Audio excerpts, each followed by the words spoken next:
పరమేశ్వరుణ్ణి ఎంతలా ఆరాధిస్తారో అందరికీ తెలిసిందే. కోరిన కోర్కులు తీర్చే బోలా శంకరుణ్ణి ఎంతో నిష్ఠతో పూజిస్తారు. ఇక మహాశివరాత్రి వస్తుందంటే భక్తుల కోలాహలం మామూలుగా ఉండదు. శివాలయాలన్నీ శివనామస్మరణతో మారుమోగుతుంటాయి. మహాశివుడు దర్శన భాగ్యం కోసం ఎదురు చూస్తూ ఉంటారు. సరిగ్గా ఆ పర్వదినాన్న ఆంధ్రప్రదేశ్లో పరమశివుడు భారీ విగ్రహాన్ని ఆవిష్కరించబోతున్నారు. మరి ఆ విశేషాలు బిగ్ టీవీ అందిస్తున్న ఈ స్టోరీలో చూడండి.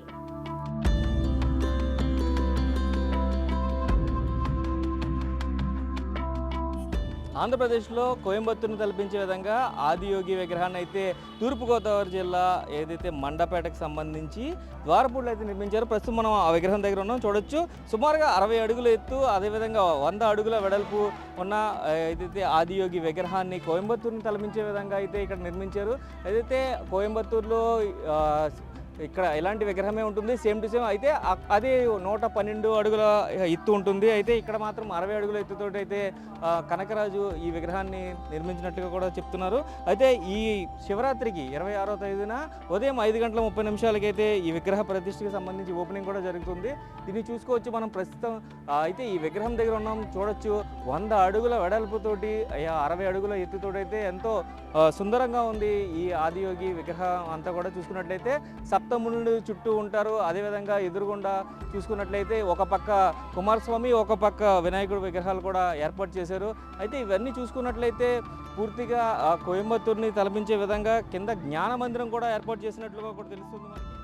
అంబేద్కర్ కోనసీమ జిల్లాలోని మండపేట మండలం ద్వారపూడిలో శివయ్య భారీ విగ్రహాన్ని ఏర్పాటు చేశారు. ఆంధ్ర శబరిమలగా ప్రసిద్ధిగాంచిన అయ్యప్ప స్వామి ఆలయ ప్రాంగణంలో ఆదియోగి విగ్రహం కొలువుదీరింది. ఈ సంవత్సరం శివరాత్రి రోజున ప్రారంభించడానికి ఏర్పాట్లు కూడా పూర్తి చేశారు. ఈ విగ్రహం దేశంలోనే 3వ విగ్రహం. దేశంలో ఆదియోగి ఆకార భారీ విగ్రహాలు కర్ణాటకలోని బెంగళూరులో, తమిళనాడు రాష్ట్రంలోని కోయంబత్తూరులో ఉన్నాయి. వీటి ఎత్తు 112 అడుగులు. ఆంధ్రప్రదేశ్లో ద్వారపూడిలో 60 అడుగులు ఎత్తైన విగ్రహం ఏర్పాటు చేశారు. దీని వెడల్పు 100 అడుగులు. దేశంలోని 3వ అతిపెద్ద ఆదియోగి విగ్రహంగా గుర్తింపు లభించింది. మహాశివరాత్రి సందర్భంగా ఈ నెల 26న ఉదయం 5:30 ప్రారంభోత్సవం చేయనున్నారు. ఈ విగ్రహానికి మరో ప్రత్యేకత ఏమిటంటే విగ్రహం వెనక భాగం నుంచి లోపలకు ప్రవేశ మార్గం ఉంది. ఇందులో శివలింగాన్ని ఏర్పాటు చేస్తున్నారు. అంతేకాదు అక్కడ ధ్యానం చేసుకునే ఏర్పాట్లు కూడా చేస్తున్నారు. ఇక ఆదియోగి విగ్రహానికి నలువైపులా వశిష్ఠ మహర్షి, గౌతమ్ మహర్షి, అత్రి మహర్షి, భరద్వాజ్ మహర్షి, కాశ్యప్ బ్రహ్మ ఋషి, జమదగ్ని మహర్షి, వాల్మీకి, విశ్వామిత్ర మహర్షి విగ్రహాలను ఏర్పాటు చేశారు. ఇవి ధ్యానం చేస్తున్న ఆకారంలో ఉన్నాయి. ఆలయ ప్రాంగణంలో ఇప్పటికే అర్ధనారీశ్వర విగ్రహం, కుమారస్వామి, వినాయకుడు, కృష్ణార్జునులు, నటరాజు, నంది, అనంత పద్మనాభ స్వామి విగ్రహాలున్నాయి. కోనసీమ జిల్లా మండపేట నియోజకవర్గం ద్వారపూడిలో అయితే మనం చూసుకోవచ్చు, కోయంబత్తూరును తలపించే విధంగా ఆదియోగి విగ్రహాన్ని అయితే ఇక్కడ కన్స్ట్రక్ట్ చేసిన పరిస్థితి కనిపిస్తుంది. పూర్తిగా చూసుకున్నట్లయితే 60 అడుగుల ఎత్తు, 100 అడుగుల వెడల్పుతో అయితే కోయంబత్తూరులో ఏ విధంగా ఆదియోగి శివయ్య విగ్రహం ఉంటుందో అదే విధంగా కూడా ఇక్కడ కూడా కన్స్ట్రక్ట్ చేసిన పరిస్థితి కనిపిస్తుంది. ప్రస్తుతం అయితే గురువులు మనతో ఉన్నారు, మాట్లాడే ప్రయత్నం చేద్దాం. గురుగారు చెప్పండి, అసలు ఈ విగ్రహాన్ని ఇక్కడ పెట్టాలని చెప్పి ఎవరికి ఆలోచన వచ్చింది? అసలు దేనికోసం తలపెట్టారు ఈ కార్యం? ద్వారపూడి గ్రామంలో కనకరాజు నగర్లో ఆంధ్ర శబరిమలైగా పేరుగాంచినటువంటి శ్రీ అయ్యప్ప స్వామి వారి దివ్య దేవాలయమునందు పూజ్యులైనటువంటి గురుదేవులైనటువంటి ఎస్ఎల్ కనకరాజు గురుస్వామి వారికి ఈ యొక్క ఉద్దేశం కలిగింది. వారు కోయంబత్తూరు తర్వాత బెంగుళూరు వెళ్ళారు. బెంగుళూరులో వాళ్ళ రెండో అబ్బాయి శివబాలు ఉంటున్నారు. వారు రోజుని ఈ ఆదియోగి విగ్రహం చూడాలనే ఉద్దేశంతో వారి అబ్బాయి వారు కూడా వారి కుటుంబంతో వెళ్ళి చూడటం జరిగింది. అక్కడ ఈ యొక్క ఆదియోగి విగ్రహాన్ని చూసి ఇటువంటి విగ్రహాన్ని మనం ద్వారపూడిలో ఏర్పాటు చేయాలనే సంకల్పం వారికి కలిగింది.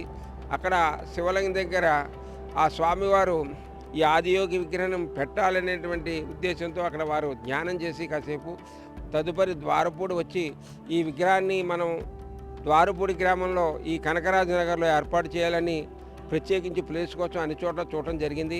ఎక్కడా ప్లేస్ ఖాళీ లేని టైపులో సరే మన ఆలయంలో ఈ శివాలయం దగ్గర ఏర్పాటు చేద్దామని చెప్పేసి అష్టాదశ శ్రీ ఉమా విశ్వలింగేశ్వర స్వామి వారి దేవాలయానికి దక్షిణ భాగంలో ప్రత్యేకంగా 100 అడుగుల వెడల్పులో ప్రత్యేకంగా స్లాబ్ వేసి ఆ స్లాబ్ పైన స్వామివారిని 100 అడుగుల వెడల్పు 60 అడుగుల ఎత్తులో ఈ ఆదియోగి విగ్రహ నిర్మాణ కార్యక్రమం ఏర్పాటు చేయడం జరిగి ఉన్నది.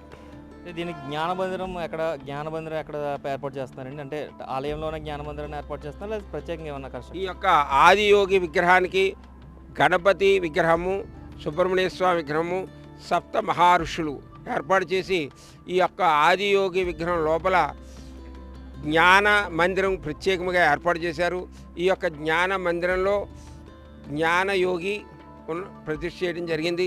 అదేవిధంగా ఆ జ్ఞానయోగి దానిలో శివలింగ ప్రతిష్ఠ కార్యక్రమం ఫిబ్రవరి 26వ తేదీ బుధవారం ఉదయం 5:30 ఎస్ఎల్ కనకరాజు గురుస్వామి వారి యొక్క స్వర్ణ హస్తములతో ఈ యొక్క శివలింగ ప్రతిష్ఠ కార్యక్రమం ఏర్పాటు చేయడం జరుగుతుంది. ఈ యొక్క ఆదియోగి విగ్రహం కూడా ఆవిష్కరణ కార్యక్రమం మహాశివరాత్రి రోజున ఉదయం 5:30 ఏర్పాటు చేయడం జరుగుతుంది. ఇది చూసుకున్నట్లయితే గురుస్వామి ఎవరైతే కనకరాజులు గారు ఉన్నారో ఆయన సంకల్పం మేరకే పూర్తిగా కూడా ఈ విగ్రహాన్ని ఏర్పాటు చేసినట్లుగా, ఇలా జ్ఞాన మందిరాన్ని కూడా ఏర్పాటు చేసి అందులో శివలింగాన్ని కూడా ప్రతిష్ఠ చేయనున్నట్లుగా అయితే చెప్తున్న పరిస్థితి కనిపిస్తుంది. మరికొంతమంది ఉన్నారు, మాట్లాడే ప్రయత్నం చేద్దాం. స్వామి శరణం, స్వామి శరణప్ప. ఈ యొక్క గ్రౌండ్లో మొట్టమొదట స్వామివారు అయ్యప్ప స్వామివారి దేవాలయం కట్టాలని నిర్ణయం చేసుకున్నారు. ఆ యొక్క ఆలయం కట్టుకోవాలనే ఉద్దేశంతో ముందు చూసి ఈ ప్లేస్ చూసేప్పుడు ఇక్కడ ఆలయం కట్టలేమని చెప్పే వారికి ఉద్దేశం కలిగింది. ఊళ్ళో శివాలయం ఉంది, శివాలయం విష్ణాలయం దగ్గర ఈ ఆలయం కట్టాలని నిర్ణయించుకున్నారు. కానీ స్వామి జ్యోతి స్వరూపంలో వచ్చి ఈ ఆలయం ఇక్కడే కట్టాలని చెప్పి వారు చెప్పడంతో వారి యొక్క శరణయ్యప్ప సంఘాన్ని ఒకటి ఏర్పాటు చేసుకుని ఆ సంఘంతో మాట్లాడి ఏం చేద్దామంటే ప్రతి రోజు మాల వేసుకున్న టైంలో భజనలు కార్యక్రమాలు చేసి ఆ స్వామివారికి తులాభారం డబ్బులు వేయడం జరిగింది.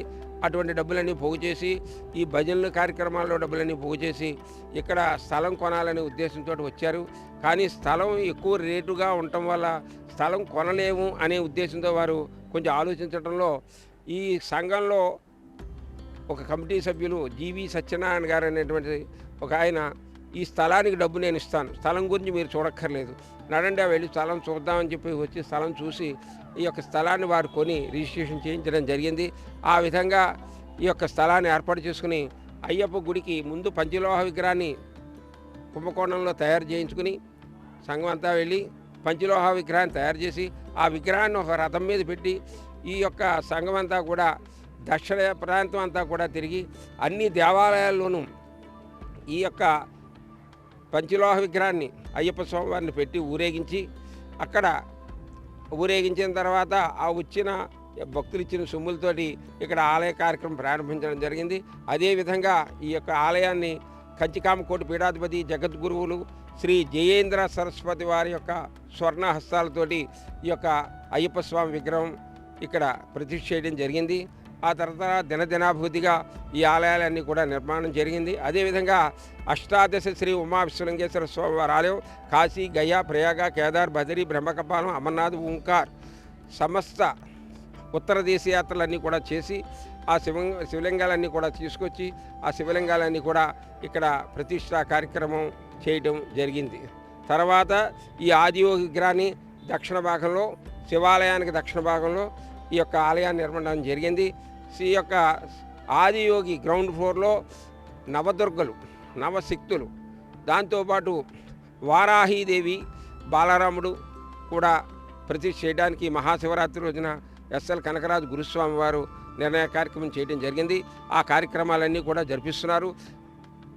ఫిబ్రవరి 26వ తేదీ బుధవారం 5:30 పూజ్యులైనటువంటి గురుదేవులైన ఎస్ఎల్ కనకరాజు గారి స్వర్ణ హస్తాలతోటి ఈ యొక్క వారాహీదేవి ప్రతిష్ఠా కార్యక్రమం, తర్వాత బాలరాముడి యొక్క విగ్రహ ప్రతిష్ఠా కార్యక్రమం, నవదుర్గలు, నవశక్తులు ఇవన్నీ కూడా ప్రత్యేక జరుగుతోంది. అదే రోజున శివలింగ ప్రతిష్ఠ కార్యక్రమం జ్ఞానయోగిలో జరుగుతోంది. అదేవిధంగా స్వామివారి ఆదియోగి విగ్రహాన్ని కూడా ఆవిష్కరణ కార్యక్రమం జరుగుతోంది. స్వామి శరణం, స్వామియే శరణయ్యప్ప. కోయంబత్తూరులోని ఆదియోగి విగ్రహం దర్శించుకోవడానికి వెళ్ళినప్పుడు మన దగ్గర కూడా ఏర్పాటు చేయాలనే ఆలోచన వచ్చిందని ద్వారపూడి అయ్యప్ప ఆలయ వ్యవస్థాపకుడు కనకరాజు గురుస్వామి అనుకున్నారట. అనుకున్నదే తడవుగా పనులకు శ్రీకారం చుట్టారు. బెక్కవోలు మండలం కొమరిపాలెం గ్రామానికి చెందిన శిల్ప వీరరాఘవను సంప్రదించి విగ్రహానికి అంకురార్పణ చేసినట్లు చెప్పారు. దాతల సహకారంతో దాదాపు 40 లక్షల ఖర్చు చేసి ఏర్పాట్లు చేసినట్లు తెలిపారు. 9 మాసాల్లో ఆదియోగి విగ్రహాన్ని ఏర్పాటు చేయడానికి 9 నెలల సమయం పట్టిందని తెలిపారు. ఈ విగ్రహం కోసం 5 టన్నుల ఇనుము, 1200 బస్తాల సిమెంటు, 7 లారీల ఇసుక, 25,000 ఇటుకలు, 2 లారీ కంకర ఉపయోగించినట్టు తెలిపారు. సిమెంట్లో నల్ల రంగు మెటీరియల్ కలిపామని, అందువల్ల దాదాపు 15 ఏళ్ల పాటు విగ్రహం రంగు మారదని అంటున్నారు. పగుల్లో వచ్చే అవకాశం కూడా లేదని చెప్పారు. మరి ఈ శివరాత్రికి మీరు శివయ్య సన్నిధిలో ఉండాలని అనుకుంటే తప్పకుండా ద్వారపూడి వెళ్లాల్సిందే.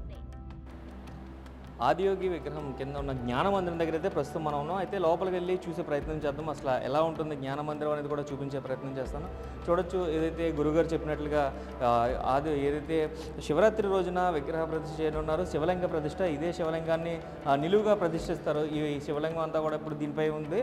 దీన్ని నిలువుగా ఈ లింగ ప్రతిష్టాపన అంతా కూడా ఏదైతే 26వ తారీఖున ఉదయం 5:30 జరుగుతుందని కూడా ఇప్పుడే గురువుగారు వివరించిన పరిస్థితి కనిపిస్తుంది. అయితే ఈ జ్ఞానమందిరం ఏదైతే కోయంబత్తూరులో ఎలా ఉంటుందో అట్లాగే ఆ ఆదియోగి విగ్రహం దగ్గర ఎలా ఉంటుందో అలాగే పూర్తిగా లోపల ఇన్ఫ్రాస్ట్రక్చర్ను కూడా పూర్తిగా రెడీ చేసిన పరిస్థితి కనిపిస్తుంది. పెద్దవారి కోసం అయితే చైర్స్ కూడా ఏర్పాటు చేశారు. అదేవిధంగా ఫ్యాన్స్ కూడా అన్ని కంఫర్ట్గా ఉండే విధంగా ఏర్పాటు చేసిన పరిస్థితి కనిపిస్తున్నాయి. అయితే చూసుకోవచ్చు, పూర్తిగా ఇక్కడ కూర్చుని ధ్యానం చేసుకునే విధంగా చైర్స్ని కూడా ఏర్పాటు చేశారు. అదేవిధంగా ఇదంతా కూడా చాలా ప్రశాంతంగా ఉంటుంది. ఆదియోగి అంటేనే మొదటి యోగి అని అర్థం. అయితే పూర్తిగా ఆదియోగి విగ్రహానికి సంబంధించి తమిళనాడులోని కోయంబత్తూరులో ఏ విధంగా అయితే పైన ఆదియోగి విగ్రహం, కింద శివలింగం, అదేవిధంగా జ్ఞాన మందిరం ఉంటుందో అదే విధంగా కూడా ఇక్కడ కూడా పూర్తిగా రూపకల్పన చేసిన పరిస్థితి కనిపిస్తుంది. అయితే అక్కడ 112 అడుగుల ఆదియోగి విగ్రహం ఉంటే ఇక్కడ ద్వారపూడిలో అయితే ప్రస్తుతానికి 60 అడుగుల ఆదియోగి విగ్రహాన్ని అయితే ఏర్పాటు చేశారు. అయితే ఈ కనకరాజు గురుస్వామి ఎవరైతే ఉన్నారో ఆయన మోటో తీసుకుని పూర్తిగా ఈ విగ్రహాన్ని ఇక్కడ ఏర్పాటు చేసిన పరిస్థితి కనిపిస్తున్నాయి. ఆదియోగి అంటే మొదటి యోగి అనే అర్థం. అంటే ధ్యాన మందిరాన్ని అంతా కూడా ఇక్కడ ఉంచుతారు. ప్రశాంతతకి మారుపేరుగా అయితే ఆదియోగి విగ్రహ పరిసరాలన్నీ కూడా ఉంటాయి. అయితే ఒక పక్కన చూసుకున్నట్లయితే ఆధ్యాత్మికంగా ఎంతో ద్వారపూడికి సంబంధించి ఏదైతే శబరిమల అని పిలుస్తూ ఉంటారు, అనేక మంది స్వాములు ఇక్కడికి వస్తూ ఉంటారు. స్వామిమాల ధారణ చేసిన తర్వాత 40 రోజులు కూడా ఏదైతే ద్వారపూడిలో ఉన్న అయ్యప్ప స్వామి ఆలయం అంతా కూడా కిటకిటలాడుతూ ఉంటుంది స్వాములతోటి.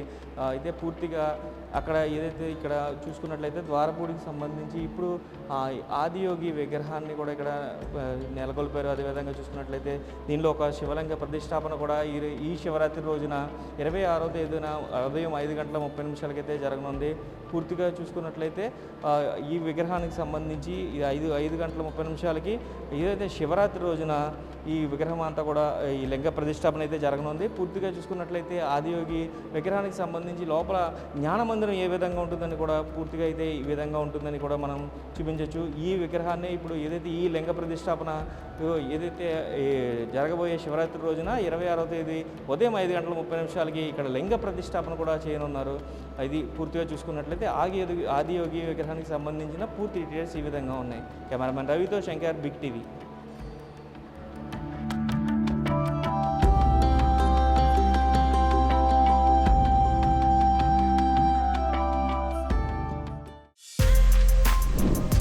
For more videos like this, subscribe Big TV channel.